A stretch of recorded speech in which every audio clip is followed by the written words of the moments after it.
ਏਕ ਓੰਕਾਰ ਸਤਿਨਾਮ ਕਰਤਾ ਪੁਰਖ ਨਿਰਭਉ ਨਿਰਵੈਰ ਅਕਾਲ ਮੂਰਤ ਐਜੂਨੀ ਸੈਭੰ ਗੁਰ ਪ੍ਰਸਾਦ। ਧੰਨ ਧੰਨ ਸ੍ਰੀ ਗੁਰੂ ਗ੍ਰੰਥ ਸਾਹਿਬ ਜੀ ਦੀ ਪਵਿੱਤਰ ਬਾਣੀ ਨਾਲ ਮਨ ਕਰਕੇ ਜੁੜੀ ਹੋਈ ਸਾਧ ਸੰਗਤ ਜੀਓ, ਸਭ ਤੋਂ ਪਹਿਲਾਂ ਫਤਿਹ ਦੀ ਸਾਂਝ। ਵਾਹਿਗੁਰੂ ਜੀ ਕਾ ਖਾਲਸਾ, ਵਾਹਿਗੁਰੂ ਜੀ ਕੀ ਫਤਿਹ। ਸੰਗਤ ਬਾਣੀ ਆਪਾਂ ਪੜ੍ਹ ਰਹੇ ਹਾਂ ਜਪਜੀ ਸਾਹਿਬ। 16 ਪੌੜੀਆਂ ਦਾ ਆਪਾਂ ਵਿਚਾਰ ਕੀਤਾ ਹੈ। ਸਤਿਗੁਰੂ ਜੀ ਸਾਨੂੰ ਇਸ ਮਨ ਬੁੱਧੀ ਦੇ ਵਿਕਾਸ ਦੇ ਰਾਹ 'ਤੇ ਤੋਰ ਰਹੇ ਹਨ। ਸਾਡੇ ਅੰਦਰ ਵਿਕਾਸ ਬੁੱਧੀ, ਵਿਵੇਕ ਬੁੱਧੀ ਕਿਵੇਂ ਆਏਗੀ, ਕਿਸ ਤਰ੍ਹਾਂ ਸਾਡੇ ਅੰਦਰ ਅਧਿਆਤਮਿਕ ਗਿਆਨ ਆਏਗਾ, ਇਸ ਰਸਤੇ 'ਤੇ ਸਾਨੂੰ ਤੋਰ ਰਹੇ ਹੈ। ਹੁਣ ਗੁਰੂ ਜੀ ਕਹਿੰਦੇ, ਇਸ ਸੰਸਾਰ ਦੇ ਇਸ ਰਚਨਾ ਵਿੱਚ ਅਨੇਕਾਂ ਤਰ੍ਹਾਂ ਦੇ ਵਰਤਾਰੇ ਨੇ, ਅਨੇਕਾਂ ਤਰ੍ਹਾਂ ਦੇ ਜੀਵ ਨੇ।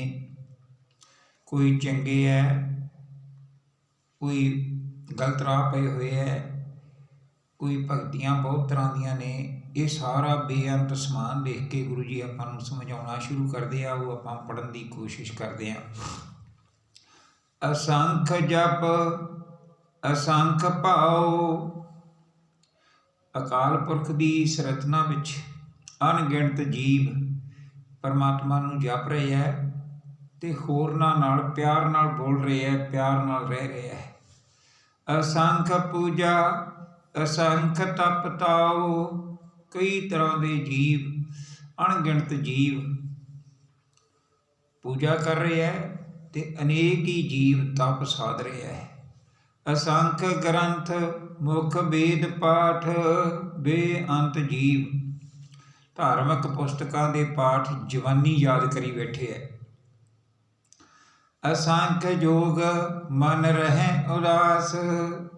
ਬਹੁਤੇ ਬੰਦੇ ਯੋਗ ਸਾਧਨਾ ਨਾਲ ਆਪਣੇ ਆਪ ਵਿੱਚ ਟਿਕ ਗਏ ਹੈ, ਮਾਇਆ ਤੋਂ ਅਪਰਾਮ ਰਹਿਣ ਦੀ ਕੋਸ਼ਿਸ਼ ਕਰਦੇ ਹੈ, ਅਪਰਾਮ ਰਹਿਣਾ ਕਰਦੇ ਹੈ। ਇਸ ਤਰ੍ਹਾਂ ਦੇ ਵੀ ਅਸੰਖ ਨੇ। ਗੁਰੂ ਜੀ ਕਹਿੰਦੇ, ਅਸੰਖ ਭਗਤ ਗੁਣ ਗਿਆਨ ਵਿਚਾਰ। ਇਸ ਕੁਦਰਤ ਵਿੱਚ ਅਕਾਲ ਪੁਰਖ ਦੀ ਬਣਾਈ ਹੋਈ ਖੇਡ ਵਿੱਚ ਅਣਗਿਣਤ ਭਗਤ ਹਨ ਜੋ ਅਕਾਲ ਪੁਰਖ ਦੇ ਗੁਣਾਂ ਦਾ ਤੇ ਗਿਆਨ ਦਾ ਵਿਚਾਰ ਕਰ ਰਹੇ ਹਨ। ਇਸ ਤਰ੍ਹਾਂ ਦੇ ਵੀ ਅਨੇਕਾਂ ਜੀਵ ਹੈਗੇ ਆ। ਗੁਰੂ ਜੀ ਕਹਿੰਦੇ, ਅਸੰਖ ਸਤੀ ਅਸੰਖ ਦਾਤਾਰ। ਅਨੇਕਾਂ ਹੀ ਦਾਨੀ ਤੇ ਦਾਤੇ ਹਨ। ਅਸੰਖ ਸੂਰ ਮੋਹ ਪਖਸਾਰ। ਗੁਰੂ ਜੀ ਕਹਿੰਦੇ, ਅਕਾਲ ਪੁਰਖ ਦੀ ਰਚਨਾ ਵਿੱਚ ਬਹੁਤ ਵੱਡੇ ਸੂਰਮੇ ਵੀ ਹਨ ਜਿਹੜੇ ਸਨਮੁਖ ਹੋ ਕੇ ਸ਼ਾਸਤਰਾਂ ਦਾ ਭਾਰ ਸਹਿੰਦੇ ਹੈ। ਮੋਹ ਪਖਸਾਰ ਜਾਨੀ ਸਾਹਮਣੇ ਮੱਥੇ ਸ਼ਾਸਤਰਾਂ ਦਾ ਭਾਰ ਸਹਿੰਦੇ ਹੈ। ਅਸੰਖ ਮੋਨ ਲਿਵ ਲਾਏ ਧਾਰ। ਅਸੰਖ ਹੀ ਬੇਅੰਤ ਹੀ ਮੋਨੀ ਨੇ ਜੋ ਇੱਕ ਰਸ ਬਿਰਤੀ ਜੋੜ ਕੇ ਬੈਠ ਰਹੇ ਹਨ। ਹੁਣ ਗੁਰੂ ਜੀ ਕਹਿੰਦੇ, ਕਿੰਨੇ ਕੁ ਹੋਰ ਹੋਣਗੇ, ਮੇਰੀ ਕੀ ਪਾਇਆ, ਮੈਂ ਕੀ ਦੱਸ ਸਕਦਾ। ਕੁਦਰਤ ਕਵਣ ਕਹਾਂ ਵਿਚਾਰ। ਮੇਰੀ ਕੀ ਪਾਇਆ, ਮੇਰੀ ਕੀ ਤਾਕਤ ਹੈ ਕਿ ਮੈਂ ਸਾਰਿਆਂ ਨੂੰ ਦੱਸ ਸਕਾਂ ਵੀ ਕਿੰਨੇ ਕਿੰਨੇ। ਮੈਂ ਨਹੀਂ ਦੱਸ ਸਕਦਾ। ਵਾਰਿਆ ਨਾ ਜਾਵਾਂ ਇੱਕ ਵਾਰ। ਮੈਂ ਤਾਂ ਤੇਰੇ ਤੋਂ ਬਲਿਹਾਰੇ ਹੋਣ ਜੋਗਾ ਵੀ ਨਹੀਂ, ਮੈਂ ਤੇ ਛੋਟਾ ਜਿਹਾ। ਜੋ ਤੁਧ ਭਾਵੈ ਸਾਈ ਭਲੀ ਕਾਰ। ਐ ਮੇਰੇ ਮਾਲਕਾ, ਜੋ ਤੈਨੂੰ ਚੰਗਾ ਲੱਗਦਾ, ਤੇਰੀ ਰਜਾ ਵਿੱਚ ਰਹਿਣਾ ਹੀ ਠੀਕ ਹੈ, ਕਿਉਂਕਿ ਤੂੰ ਸਦਾ ਸਲਾਮਤ ਨਿਰੰਕਾਰ। ਤੂੰ ਹਮੇਸ਼ਾ ਹੀ ਰਹਿਣ ਵਾਲਾ ਹੈ, ਤੂੰ ਹਮੇਸ਼ਾ ਰਹਿਣ ਵਾਲਾ ਹੈ। ਲਗਾਤਾਰ ਇੱਕ ਓਂਕਾਰ। ਗੁਰੂ ਜੀ ਕਹਿੰਦੇ, ਲਗਾਤਾਰ ਰਹਿ ਰਿਹਾ ਤੂੰ, ਲਗਾਤਾਰ ਹੈ। ਇਹ ਤੇ ਮੜ ਰਿਹਾ ਮਿਟ ਰਿਹਾ ਜਿੰਨੇ ਵੀ ਇਹ ਗਿਣੇ ਆ ਗੁਰੂ ਜੀ ਨੇ। ਹੁਣ ਦੂਜਾ ਪਾਸਾ ਗਿਣਦੇ ਆ। ਇਹ ਚੰਗੇ ਬੰਦਿਆਂ ਦਾ ਪਾਸਾ ਸੀਗਾ। ਹੁਣ ਦੂਜਾ ਵੀ ਇੱਕ ਰਾਹ ਹੈਗਾ। ਉਹ ਕਿਹੜਾ ਹੈਗਾ? ਬੁਰੇ ਕਰਮਾਂ ਕਰਨ ਵਾਲਿਆਂ ਦਾ। ਉਹਨਾਂ ਦੀ ਜ਼ਿਕਰ ਕਰਕੇ ਗੁਰੂ ਜੀ ਫੇਰ ਕਹਿਣਗੇ, ਮੇਰੀ ਕੀ ਪਾਇਆ ਹੈ। ਅਸੰਖ ਮੂਰਖ ਅੰਧ ਘੋਰ। ਗੁਰੂ ਜੀ ਕਹਿੰਦੇ, ਤੇਰੀ ਰਚੀ ਹੋਈ ਇਸ ਰਚਨਾ ਦੇ ਵਿੱਚ ਅਨੇਕਾਂ ਮਹਾਮੂਰਖ ਵੀ ਹਨਗੇ। ਅਸੰਖ ਚੋਰ ਹਰਾਮ ਖੋਰ। ਅਨੇਕਾਂ ਚੋਰ ਵੀ ਹੈਗੇ ਹੈ ਜਿਹੜੇ ਪਰਾਇਆ ਮਾਲ ਚਰਾ ਚਰਾ ਕੇ ਵਰਤ ਰਹੇ ਹੈ। ਅਸੰਖ ਅਮਰ ਕਰ ਜਾਹੇ ਜੋਰ। ਅਨੇਕਾਂ ਬੰਦੇ ਇਸ ਤਰ੍ਹਾਂ ਦੇ ਵੀ ਹੈ ਜਿਹੜੇ ਦੂਜਿਆਂ ਉੱਤੇ ਵਧੀਕੀਆਂ ਕਰਦੇ ਰਹਿੰਦੇ ਆ, ਦੂਜਿਆਂ ਦਾ ਮਾਲ ਮੱਤਾ ਖੋਹ ਲੈਂਦੇ ਆ ਅਤੇ ਸੰਸਾਰ ਦੇ ਉੱਤੇ ਧੱਕਾ ਕਰਦੇ ਤੁਰੇ ਆ ਰਹੇ ਆ। ਇਸ ਤਰ੍ਹਾਂ ਦੇ ਵੀ ਅਨੇਕਾਂ ਨੇਗੇ। ਅਸੰਖ ਗਲ ਵੱਢ ਹੱਤਿਆ ਕਮਾਹੀ, ਅਨੇਕਾਂ ਹੀ ਖੂਨੀ ਮਨੁੱਖ ਹਨ ਅਤੇ ਜਿਹੜਾ ਲੋਕਾਂ ਦਾ ਗਲ ਵੱਢ ਰਹੇ ਆ, ਜਿਹੜੇ ਦੂਜਿਆਂ ਦਾ ਗਲ ਵੱਢ ਰਹੇ ਆ। ਅਸੰਖ ਪਾਪੀ ਪਾਪ ਕਰ ਜਾਹੇ, ਗੁਰੂ ਜੀ ਕਹਿੰਦੇ ਅਨੇਕਾਂ ਹੀ ਇਸ ਤਰ੍ਹਾਂ ਦੇ ਪਾਪ ਕਮਾਉਣ ਵਾਲੇ ਮਨੁੱਖ ਵੀ ਨੇ ਜਿਹੜੇ ਦੁਨੀਆ ਤੋਂ ਪਾਪ ਕਮਾ ਕੇ ਤੁਰ ਜਾਂਦੇ ਆ। ਅਸੰਖ ਕੁੜਿਆਰ ਕੂੜੇ ਫਿਰਾਹੀ, ਅਨੇਕਾਂ ਹੀ ਝੂਠ ਬੋਲਣ ਵਾਲੇ ਨੇ, ਝੂਠ ਸੁਭਾਅ ਵਾਲੇ ਨੇ ਅਤੇ ਉਹ ਸਾਰਾ ਦਿਨ ਝੂਠ ਬੋਲਣ 'ਚ ਹੀ ਲੱਗੇ ਰਹਿੰਦੇ ਆ। ਅਸੰਖ ਮਲੇਛ ਮਲ ਪੱਖ ਖਾਹੀ, ਇਹੋ ਜਿਹੇ ਗੁਰੂ ਜੀ ਕਹਿੰਦੇ ਅਨੇਕ ਹੀ ਮਲੀਨ ਬੁੱਧੀ ਵਾਲੇ ਵੀ ਨੇ, ਉਹ ਚੀਜ਼ਾਂ ਖਾਂਦੇ ਆ ਜਿਹੜੀਆਂ ਨਹੀਂ ਖਾਣੀਆਂ ਚਾਹੀਦੀਆਂ, ਖਾਜ ਖਾਂਦੇ ਆ ਯਾਨੀ ਜਿਹੜੀਆਂ ਨਹੀਂ ਖਾਣੀਆਂ ਚਾਹੀਦੀਆਂ।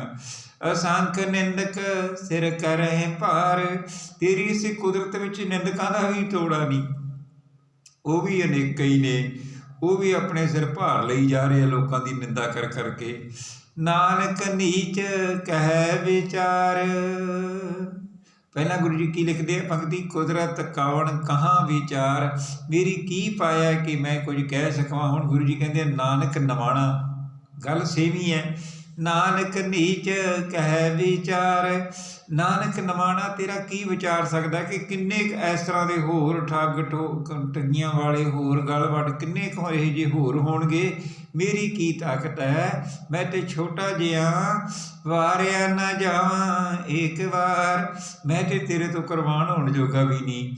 ਜੋ ਤੁਧ ਭਾਵੈ ਸਾਈ ਭਲੀ ਕਾਰ, ਬਸ ਤੇਰੀ ਰਜਾ ਵਿੱਚ ਰਹਿਣਾ ਹੀ ਮੇਰਾ ਫਰਜ਼ ਬਣਦਾ, ਮੈਂ ਤੇਰੀ ਰਜਾ ਵਿੱਚ ਰਵਾਂ। ਤੂੰ ਸਦਾ ਸਲਾਮਤ ਨਿਰੰਕਾਰ, ਤੂੰ ਸਦਾ ਸਲਾਮਤ ਨਿਰੰਕਾਰ, ਐ ਮਾਲਕਾ ਤੂੰ ਹਮੇਸ਼ਾ ਰਹਿਣ ਵਾਲਾ, ਤੂੰ ਹਮੇਸ਼ਾ ਕਾਇਮ ਹੈ, ਤੂੰ ਇੱਕ ਰਸ ਵਰਤ ਰਿਹਾ ਸਾਰੇ ਸੰਸਾਰ 'ਤੇ। ਮੇਰੀ ਕੀ ਕੁਦਰਤ ਹੈ ਕਿ ਮੈਂ ਇਹਨਾਂ ਮਾੜਿਆਂ ਨੂੰ ਵੀ ਗਿਣ ਸਕਾਂ, ਚੰਗਿਆਂ ਨੂੰ ਨਹੀਂ ਗਿਣ ਸਕਿਆ, ਮਾੜਿਆਂ ਨੂੰ ਕੀ ਗਿਣ ਸਕਦਾ, ਇਹਨਾਂ ਦਾ ਵੀ ਕੋਈ ਪਤਾ ਨਹੀਂ। ਹੁਣ ਇੱਕ ਪਾਸਾ ਹੋਰ ਹੈ, ਕਿਉਂਕਿ ਵਰਤਾਰੇ ਹੋਰ ਪਾਸੇ ਵੀ ਚੱਲ ਰਹੇ ਆ, ਇਹ ਜੀਵਾਂ ਦਾ ਵਰਤਾਰਾ ਸੀਗਾ। ਅਸੰਖ ਨਾਵ ਅਸੰਖ ਥਾਵ, ਕੁਦਰਤ ਦੇ ਅਨੇਕਾਂ ਜੀਵ ਬੇਅੰਤ ਪਦਾਰਥ ਵੀ ਨੇ, ਨਾਲ ਗੁਰੂ ਜੀ ਕਹਿੰਦੇ ਜੀਵਾਂ ਦੀ ਗੱਲ ਗੁਰੂ ਜੀ ਕਰ ਗਏ, ਹੁਣ ਬੇਅੰਤ ਪਦਾਰਥ ਵੀ ਨੇ ਜਿਨ੍ਹਾਂ ਦੇ ਅਨੇਕਾਂ ਹੀ ਨਾਂ ਨੇ ਅਤੇ ਅਨੇਕਾਂ ਹੀ ਟਿਕਾਣੇ ਨੇ। ਅਗੰਮ ਅਗੰਮ ਅਸੰਖ ਲੋ, ਕੁਦਰਤ ਵਿੱਚ ਅਸੰਖਾਂ ਹੀ ਭਵਨ ਹਨ, ਅਸੰਖਾਂ ਹੀ ਲੋਹ ਹਨ ਜਿਨ੍ਹਾਂ ਤੱਕ ਸਾਡੀ ਪਹੁੰਚ ਨਹੀਂ, ਜਿਨ੍ਹਾਂ ਤੱਕ ਮਨੁੱਖ ਦੀ ਪਹੁੰਚ ਨਹੀਂ ਹੈ। ਅਸੰਖ ਕਹਿ ਸਿਰ ਭਾਰ ਹੋਏ, ਗੁਰੂ ਜੀ ਕਹਿੰਦੇ ਜੇ ਅਸੰਖ ਆਖਦੇ ਵੀ ਹੈ ਨਾ, ਹੁਣ ਆਪਾਂ ਜੇ ਇਸ ਗੱਲ ਨੂੰ ਆਪਾਂ ਅਸੰਖ ਆਖਦੇ ਵੀ ਹਾਂ ਤਾਂ ਵੀ ਗਲਤੀ ਲੱਗੀ ਹੋਈ ਹੈ, ਇਹ ਵੀ ਸਾਡੇ ਸਿਰ 'ਤੇ ਭਾਰ ਹੈ ਜੇ ਅਸੀਂ ਕਹਿ ਰਹੇ ਹਾਂ, ਜਾਨੀ ਸਾਨੂੰ ਇਹ ਵੀ ਗਲਤੀ ਲੱਗੀ ਹੋਈ ਹੈ ਕਿ ਅਸੀਂ ਅਸੰਖ ਸ਼ਬਦ ਵਰਤ ਰਹੇ ਹਾਂ, ਕਿਉਂਕਿ ਅਸੰਖ ਛੋਟਾ ਹੈ, ਇੰਨਾ ਉਸ ਪਰਮਾਤਮਾ ਦੀ ਕੁਦਰਤ ਇੰਨੀ ਵੱਡੀ ਹੈ ਕਾਇਨਾਤ। ਹੁਣ ਦੇਖੋ ਫਿਰ ਜਦੋਂ ਬੰਦਾ ਇੰਨਾ ਪੜ੍ਹੇਗਾ, ਧਿਆਨ ਨਾਲ ਸਮਝੇਗਾ, ਫਿਰ ਕੀ ਕਹੇਗਾ, ਵਾਹਿਗੁਰੂ ਵਾਹਿਗੁਰੂ। ਕਮਾਲ ਹੈ ਦਾਤਾ, ਇਹ ਇੰਨਾ ਵੱਡਾ ਬੇਅੰਤ ਬਿਸਮਾਦ। ਅਤੇ ਹੁਣ ਗੁਰੂ ਜੀ ਫਿਰ ਇਸ ਗੱਲ ਨੂੰ ਸਮਝਾਉਂਦੇ ਆ ਕਿ ਅਸੰਖ ਕਹਿ ਸਿਰ ਭਾਰ, ਅਸੰਖ ਕਹਿ ਸਿਰ ਭਾਰ ਹੋਏ, ਵੀ ਅਸੰਖ ਕਹਿਣ ਵਿੱਚ ਵੀ ਦਿੱਕਤ ਹੈ ਪਰ ਕਹਿਣਾ ਪੈਂਦਾ, ਕਿਉਂ? ਕਿਉਂਕਿ ਅੱਖਰਾਂ ਬਿਨਾਂ ਕੁਝ ਬੋਲਿਆ ਨਹੀਂ ਜਾ ਸਕਦਾ, ਇਸ ਕਰਕੇ ਅੱਖਰ ਵਰਤਣੇ ਪੈਂਦੇ ਹੈ। ਅੱਖਰੀ ਨਾਮ ਅੱਖਰੀ ਸਲਾਹ, ਉਸ ਮਾਲਕ ਦਾ ਨਾਮ ਵੀ ਅੱਖਰਾਂ ਨਾਲ ਜਪਿਆ ਜਾਂਦਾ ਅਤੇ ਅੱਖਰਾਂ ਨਾਲ ਹੀ ਉਹਦੀ ਸਿਫਤ ਸਲਾਹ ਕੀਤੀ ਜਾਂਦੀ ਹੈ।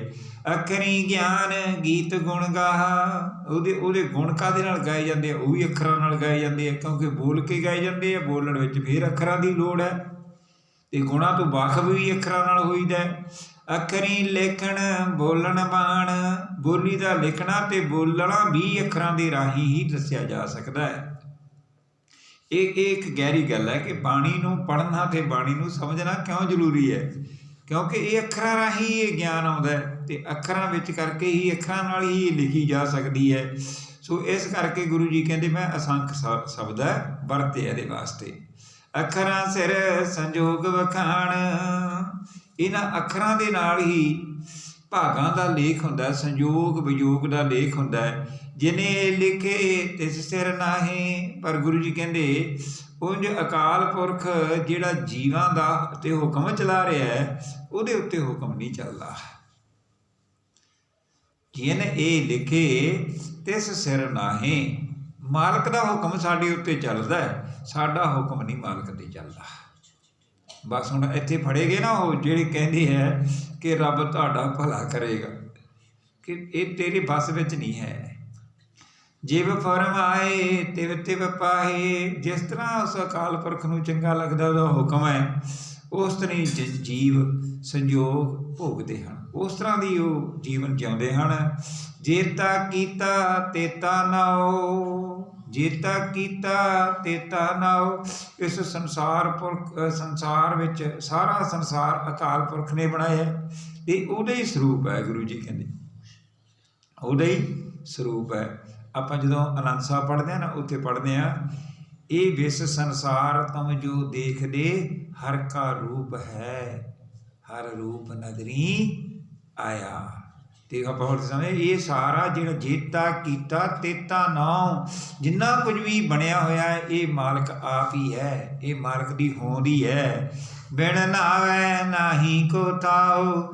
ਉਹਦੀ ਐਗਜਿਸਟੈਂਸ ਤੋਂ ਬਿਨਾਂ, ਉਹਦੀ ਹੋਂਦ ਤੋਂ ਬਿਨਾਂ, ਉਹਦੇ ਵਜੂਦ ਤੋਂ ਬਿਨਾਂ ਕੋਈ ਵੀ ਜਗ੍ਹਾ ਨਹੀਂ ਹੈ। ਦੇਖੋ ਕਿੱਥੇ ਲੈ ਗਏ ਗੁਰੂ ਜੀ ਸਾਨੂੰ, ਕਿੰਨਾ ਸਾਡਾ ਬਰੋਡ ਬਣ ਗਿਆ ਦਿਮਾਗ।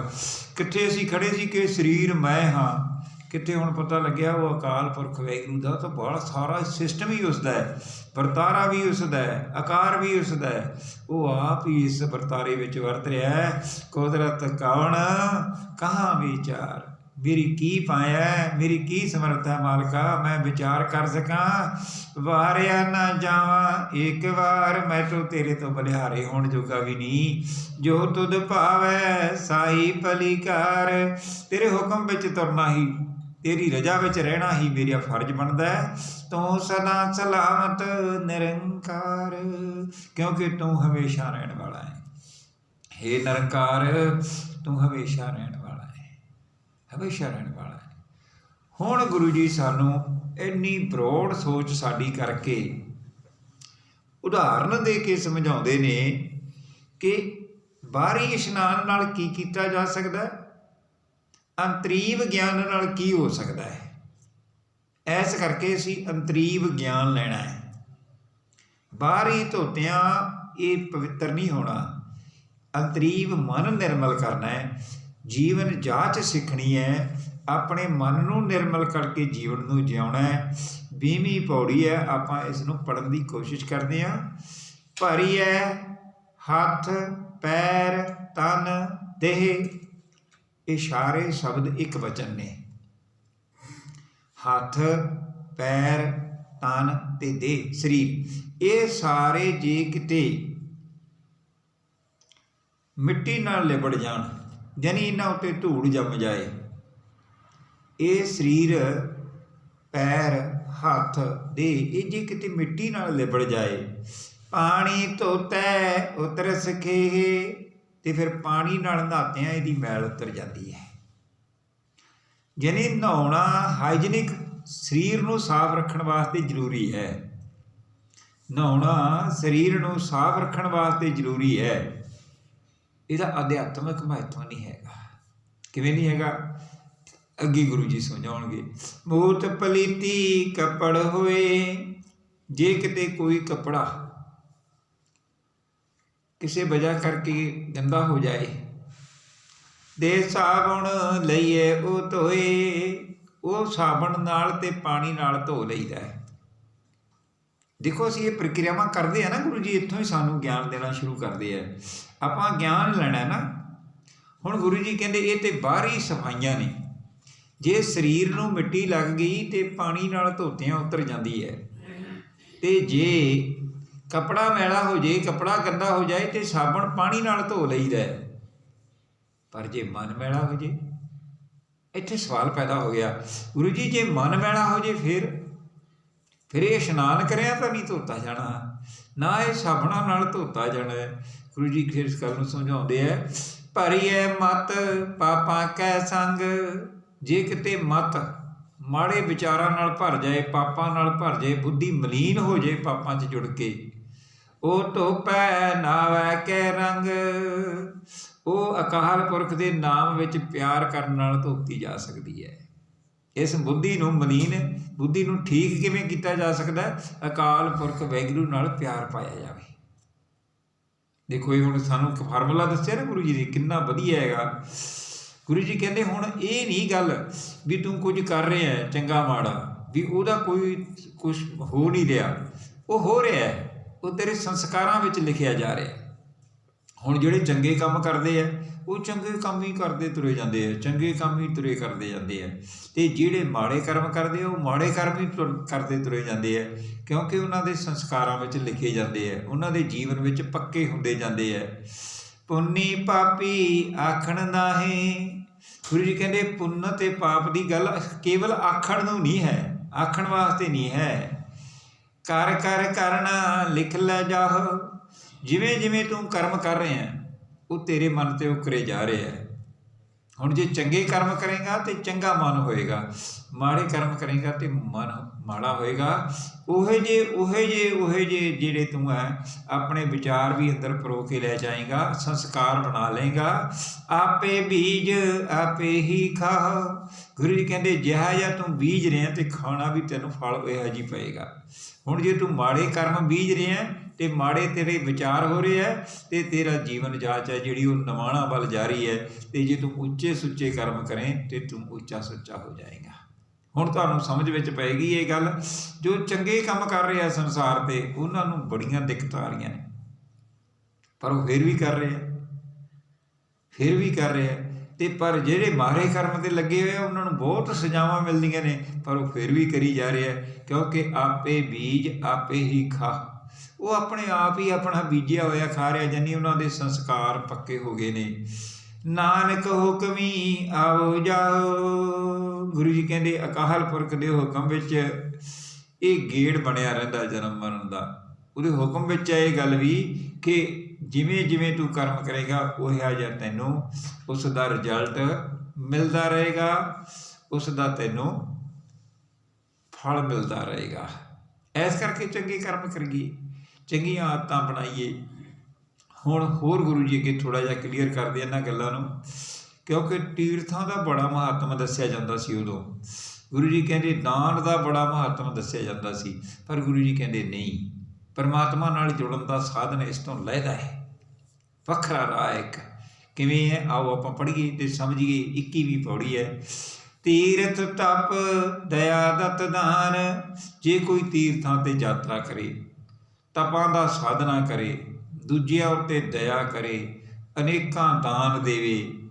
ਹੁਣ ਇਹ ਗੱਲਾਂ ਗਿਣਤੀਆਂ ਨਾ, ਜੇ ਕੋ ਭਾਵੈ ਤਿਲ ਕਾ ਮਾਨ, ਜੇ ਕਿਸੇ ਮਨੁੱਖ ਨੂੰ ਕੋਈ ਇਹਦੀ ਵਡਿਆਈ ਮਿਲਦੀ ਵੀ ਹੈ ਨਾ, ਗੁਰੂ ਜੀ ਕਹਿੰਦੇ ਉਹ ਤਿਲਕ ਜਿੰਨੀ ਮਿਲਦੀ ਹੈ, ਥੋੜ੍ਹੀ ਵਡਿਆਈ ਮਿਲਦੀ ਹੈ। ਇਹਨਾਂ ਨਾਲ ਕੋਈ ਉਸ ਪਰਮਾਤਮਾ ਅਕਾਲ ਪੁਰਖ ਦੇ ਰਾਹ 'ਤੇ ਨਹੀਂ ਤੁਰਿਆ ਜਾ ਸਕਦਾ। ਫਿਰ ਗੁਰੂ ਜੀ ਤੁਰਿਆ ਕਿਵੇਂ ਜਾਏਗਾ? ਹੁਣ ਸਾਰਾ ਜਿਹੜਾ ਸਚਿਆਰ ਕਿਵੇਂ ਹੋਣਾ ਹੈ ਉਹ ਫਾਰਮੂਲਾ ਗੁਰੂ ਜੀ ਇੱਥੇ ਕਲੀਅਰ ਕਰਦੇ ਹੈ। ਸੁਣਿਆ ਮੰਨਿਆ ਮਨ ਕੀਤਾ ਭਾਉ, ਗੁਰੂ ਜੀ ਕਹਿੰਦੇ ਜਿਸ ਵੀ ਮਨੁੱਖ ਨੇ ਅਕਾਲ ਪੁਰਖ ਦੇ ਨਾਮ ਵਿੱਚ ਸੁਰਤ ਜੋੜੀ, ਉਹਦੀਆਂ ਵਡਿਆਈਆਂ ਸੁਣੀਆਂ, ਸੁਣ ਕੇ ਮੰਨ ਲਈਆਂ ਅਤੇ ਨਾਮ ਵਿੱਚ ਆਪਣੀ ਸੁਰਤ ਜੋੜ ਲਈ, ਮਨ ਕੀਤਾ ਭਾਉ, ਮਨ ਕਰਕੇ ਉਸ ਪਰਮਾਤਮਾ ਨਾਲ ਪਿਆਰ ਪਾ ਲਿਆ। ਅੰਤਰਗਤ ਤੀਰਥ ਮਲ ਨਾਉ, ਉਸ ਮਨੁੱਖ ਨੇ ਮੰਨ ਲਓ ਕਿ ਉਸ ਮਨੁੱਖ ਨੇ ਆਪਣੇ ਅੰਦਰਲੇ ਤੀਰਥ 'ਤੇ ਮਲ ਕੇ ਇਸ਼ਨਾਨ ਕਰ ਲਿਆ। ਭਾਵ ਉਸ ਮਨੁੱਖ ਦੇ ਅੰਦਰ ਵਸ ਰਹੇ ਅਕਾਲ ਪੁਰਖ ਨਾਲ ਜੁੜ ਕੇ ਉਸਨੇ ਆਪਣੇ ਮਨ ਦੀ ਮੈਲ ਲਾ ਲਈ ਹੈ। ਹੁਣ ਗੱਲ ਮਨ 'ਤੇ ਆ ਗਈ ਸਾਰੀ। ਗੁਰੂ ਜੀ ਨੇ ਸਾਰੇ ਉਦਾਹਰਨ ਦੇ ਕੇ ਸਮਝਾਤਾ ਕਿ ਇਸ ਮਨ ਨੂੰ ਪਰਮਾਤਮਾ ਨਾਲ ਜੋੜ ਕੇ ਰੱਖਣਾ ਤਾਂ ਕਿ ਇਹ ਮਨ ਨਿਰਮਲ ਰਹੇ। ਹੁਣ ਫਿਰ ਇੱਥੋਂ ਸਮਝ ਕੀ ਪਏਗੀ ਕਿ ਮਾਲਕਾ ਜੇ ਚੰਗੇ ਗੁਣ ਵੀ ਮੇਰੇ ਅੰਦਰ ਆ ਰਿਹਾ ਨਾ ਉਹ ਵੀ ਤੇਰੇ ਹੈ। ਸਭ ਗੁਣ ਤੇਰੇ ਮੈਂ ਨਾਹੀਂ ਕੋਈ, ਇੱਥੇ ਕਿਤੇ ਇਹ ਨਾ ਮਾਨ ਹੋ ਜੇ ਬੰਦੇ ਨੂੰ ਕਿ ਮੈਂ ਸਭ ਕੁਝ ਕਰ ਲਿਆ, ਮੈਂ ਚੰਗਾ ਬਣ ਗਿਆ। ਗੁਰੂ ਜੀ ਕਹਿੰਦੇ ਨਹੀਂ, ਮੇਰੀ ਕੀ ਪਾਇਆ ਸੀ। ਇਹ ਤੇ ਗੁਰੂ ਜੀ ਪ੍ਰਮਾਤਮਾ ਤੇਰੇ ਗੁਣ ਮੈਂ ਗਾ ਸਕਾਂ, ਇਹ ਤੇ ਤੇਰੀਆਂ ਹੀ ਵਡਿਆਈਆਂ ਵੀ ਮੈਂ ਤੇਰੇ ਗੁਣ ਗਾਉਣਾ। ਬਿਨ ਗੁਣ ਕੀਤੇ ਭਗਤ ਨਾ ਹੋਏ, ਜੇ ਮੇਰੇ ਅੰਦਰ ਗੁਣ ਨਹੀਂ ਪੈਦਾ ਹੁੰਦੇ ਤੇ ਫਿਰ ਇਸ ਭਗਤੀ ਦਾ ਵੀ ਕੋਈ ਫਾਇਦਾ ਨਹੀਂ। ਤੇਰੇ ਗੁਣਾਂ ਕਰਕੇ ਹੀ ਮੈਂ ਤੇਰੀ ਭਗਤੀ ਕਰ ਰਿਹਾ। ਸਵਾਸਤ ਆਤ ਬਾਣੀ ਬਰਮਾਓ, ਐਸ ਕਰਕੇ ਮੈਂ ਵਾਰ ਕਹਿਣਾ, ਐ ਮੇਰੇ ਮਾਲਕਾ ਤੇਰੀ ਜੈ ਹੋਵੇ। ਤੂੰ ਆਪ ਹੀ ਮਾਇਆ ਹੈ, ਆਪ ਹੀ ਬਾਣੀ ਹੈ, ਆਪ ਹੀ ਬਰਮਾ ਹੈ। ਯਾਨੀ ਸਾਰਾ ਜਿਹੜਾ ਸਿਸਟਮ ਜਿਹੜਾ ਅਡੋਡੀ ਕਰਕੇ ਦੱਸਿਆ ਜਾਂਦਾ ਕਿ ਬਰਮਾ ਜੀ ਨੇ ਫਲਾਂ ਬਣਾਇਆ, ਸੰਸਾਰ ਬਣਾਇਆ, ਮਾਇਆ ਪੈਦਾ ਕੀਤੀ ਹੈ। ਗੁਰੂ ਜੀ ਕਹਿੰਦੇ ਸਾਰਾ ਕੁਝ ਪਰਮ ਪਿਤਾ ਪਰਮਾਤਮਾ ਅਕਾਲ ਪੁਰਖ ਵਾਹਿਗੁਰੂ ਤੂੰ ਹੀ ਹੈ, ਤੂੰ ਹੀ ਹੈ। ਇਹਦੋਂ ਅਗਲੀ ਪੰਕਤੀ ਕੀ ਹੈ? ਸਤ ਸੁਹਾਣ ਸਦਾ ਮਨ ਚਾਓ, ਤੂੰ ਬੜਾ ਸੁੰਦਰ ਹੈ, ਤੂੰ ਬੜਾ ਸੋਹਣਾ ਹੈ ਤੇ ਹਮੇਸ਼ਾ ਤੇਰੇ ਮਨ ਵਿੱਚ ਖੜਾਓ ਬਣਿਆ ਰਹਿੰਦਾ ਹੈ ਤੇ ਤੂੰ ਸਦੀਵੀ ਹੈ, ਹਮੇਸ਼ਾ ਰਹਿਣ ਵਾਲਾ ਹੈ। ਇਹਨੂੰ ਆਪਾਂ ਜਦੋਂ ਆਪਾਂ ਸੰਸਕ੍ਰਿਤ ਵਿੱਚ ਪੜ੍ਹਦੇ ਹਾਂ ਨਾ, ਸਤਿਅਮ ਸ਼ਿਵਮ ਸੁੰਦਰਮ, ਸਤਿਅਮ ਸ਼ਿਵਮ ਸੁੰਦਰਮ ਸਤ ਸੁਹਾਣ ਸਦਾ ਮਨ ਚਾਓ, ਇੱਕੋ ਹੀ ਅਰਥ ਬਣਦੇ ਆ ਦੋਨੋਂ ਜਗ੍ਹਾ 'ਤੇ। ਬੜੇ ਧਿਆਨ ਨਾਲ ਪੜ੍ਹੋ। ਜਦੋਂ ਆਪਾਂ ਗਿਆਨ ਲਵਾਂਗੇ ਨਾ, ਗਿਆਨ ਸਾਨੂੰ ਆਉਣਾ ਫੇਰ ਆਉਣਾ ਜਦੋਂ ਅਸੀਂ ਗਿਆਨ ਲਵਾਂਗੇ। ਹੁਣ ਗੁਰੂ ਜੀ ਕਹਿੰਦੇ ਇੱਥੇ ਇੱਕ ਸਵਾਲ ਪੈਦਾ ਹੋ ਜਾਂਦਾ ਹੈ। ਹਰੇਕ ਬੰਦਾ ਕਹਿੰਦਾ ਕਿ ਮੈਨੂੰ ਪਤਾ ਹੈ ਵੀ ਕਦੋਂ ਰੱਬ ਨੇ ਆਹ ਬਣਾਇਆ ਸੰਸਾਰ। ਗੁਰੂ ਜੀ ਕਹਿੰਦੇ ਕਿਸੇ ਨੂੰ ਨਹੀਂ ਪਤਾ। 2-3 ਉਦਾਹਰਨ ਦੇ ਕੇ ਸਮਝਾਉਂਦੇ ਹੈ। ਕਵਣ ਸੁਵੇਲਾ ਵਕਤ ਕਵਣ, ਕਵਣ ਤਿਤ ਕਵਣ ਵਾਰ। ਇੱਥੇ ਸਾਰੇ ਜਿਹੜੇ ਲਫ਼ਜ਼ ਵਰਤੇ ਗਏ ਆ ਉਹ ਸੰਸਕ੍ਰਿਤ ਵੱਲੋਂ ਇਸ਼ਾਰਾ ਕਰਦੇ ਆ। ਉਹ ਵੇਲਾ, ਉਹ ਵਕਤ, ਉਹ ਥਿਤੀ, ਉਹ ਵਾਰ ਕਿਹੜਾ ਸੀ। ਕਵਣ ਸਿਰੁਤੀ ਮਾਹੋਂ ਕਵਣ ਜਿਤ ਹੋਆ ਆਕਾਰ। ਇਹ ਸਾਰਾ ਆਕਾਰ ਜਦੋਂ ਉਸ ਅਕਾਲ ਪੁਰਖ ਵਾਹਿਗੁਰੂ ਤੋਂ ਬਣਿਆ, ਉਦੋਂ ਰੁੱਤ ਕਿਹੜੀ ਸੀ ਤੇ ਮਹੀਨਾ ਕਿਹੜਾ ਸੀ ਜਦੋਂ ਇਹ ਆਕਾਰ ਬਣਿਆ। ਇਹ ਸਾਰੀ ਗੱਲ ਦਾ ਕਿਸੇ ਨੂੰ ਨਹੀਂ ਪਤਾ। ਗੁਰੂ ਜੀ ਕਹਿੰਦੇ ਜੇ ਪੰਡਤਾਂ ਨੂੰ ਪਤਾ ਹੁੰਦਾ, ਬੇਲ ਨ ਪਾਈਆ ਪੰਡਤੀ ਜੇ ਹੋਵੈ ਲੇਖ ਪੁਰਾਣ। ਗੁਰੂ ਜੀ ਕਹਿੰਦੇ ਜੇ ਕਿਤੇ ਪੰਡਤਾਂ ਨੂੰ, ਰਿਸ਼ੀਆਂ ਮੁਨੀਆਂ ਨੂੰ ਪਤਾ ਹੁੰਦਾ ਨਾ, ਉਹ ਵੀ ਫਿਰ ਇੱਕ ਪੁਰਾਣ ਇਸੇ ਗੱਲ 'ਤੇ ਲਿਖ ਦਿੰਦੇ। ਜਿਵੇਂ ਬਾਕੀ ਦੇ ਪੁਰਾਣ ਲਿਖੇ ਗਏ ਨਾ, ਗਿਆਨ ਦੀਆਂ ਪੁਸਤਕਾਂ ਲਿਖੀਆਂ ਗਈਆਂ ਧਾਰਮਿਕ, ਇਸ ਤਰ੍ਹਾਂ ਇਸ ਗੱਲ 'ਤੇ ਵੀ ਲਿਖੀ ਹੋਈ ਹੋਣੀ ਚਾਹੀਦੀ ਸੀ। ਗੁਰੂ ਜੀ ਕਹਿੰਦੇ ਵਕਤ ਨਾ ਪਾਇਓ ਕਾਦੀਆਂ ਜੇ ਲੇਖਣ ਲੇਖ ਕੁਰਾਨ।